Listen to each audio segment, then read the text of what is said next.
You think I made a mistake? I don't even know where I'm going. I know I'm going up. I know that. 80% of the decisions that I've made, trash. Trash. Man, I did a thing, y'all. I've never done this a day in my life, but I felt it was necessary. And actually, no, I didn't feel it was necessary. God did. And so, therefore, I'm simply listening. With 10 months left on my lease, I broke it and am walking into the penalty with grace and calm and looking at it as an investment into myself. So I woke up about 4 or 5 days ago. An energy came over me and it said, Mike, it's time for you to move on. It's time for you to leave the apartment that you're in and upgrade.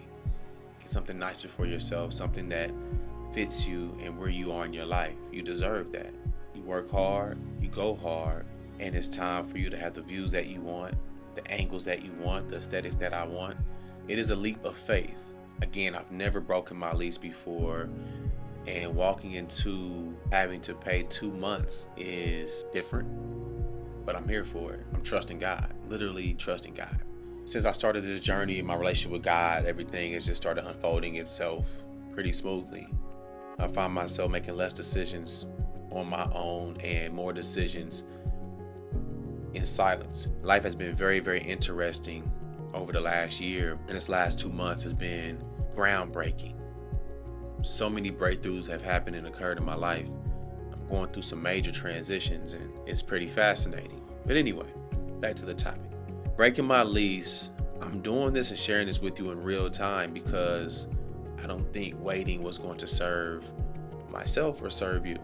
I could keep it to myself and wait for it to manifest itself into something, but I'm like, nah, Mike, someone needs to hear this. Somebody is on the brink of making a huge decision and they're not making it because of hesitations, or they haven't sat still for a moment to listen to that little intuition, in which is God's whisper.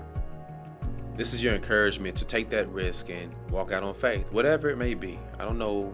It could be a million different things. And what's even more fascinating is that I don't even know where I'm going. I know I'm going up. I know that. That's what I do know.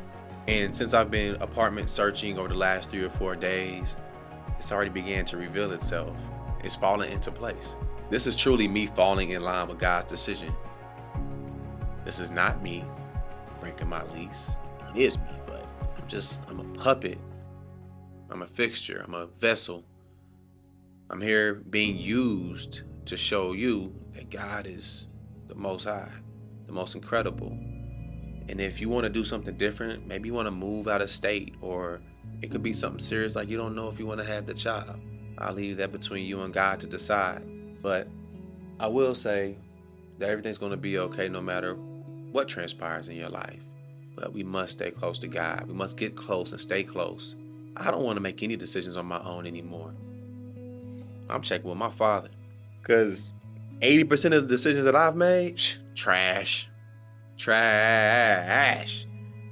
Man, sitting in this season of silence, sitting in this season of solitude, sitting in this season of work, sitting in this season of self-evaluation has been one of the greatest things. And it's actually levels I can take this even further for myself in pushing more solitude, pushing for more seclusion, reading more of my Bible.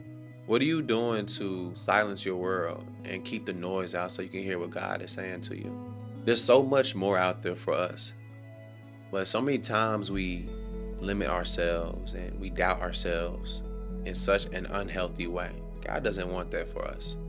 He wants us to live in abundance, live in a way that proves how incredible He is. And one of the best ways to show how incredible God is step out on faith when things don't secularly look correct and in alignment.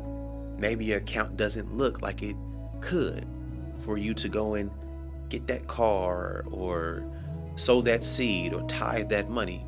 But I tell you what, God math ain't our math. He doing some algebra, calculus, Pythagorean theorem all together. You hear me? It's some stuff that is outside of our minds that we can't understand. And I'm walking proof of that. In your mind is a throne, but that throne only has one seat. But you have two versions of yourself that are fighting over that throne. And one fights a lot harder than the other.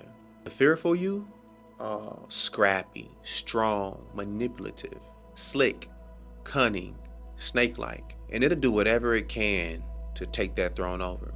The faithful you is patient, kind, isn't really going to fight. It's going to sit back.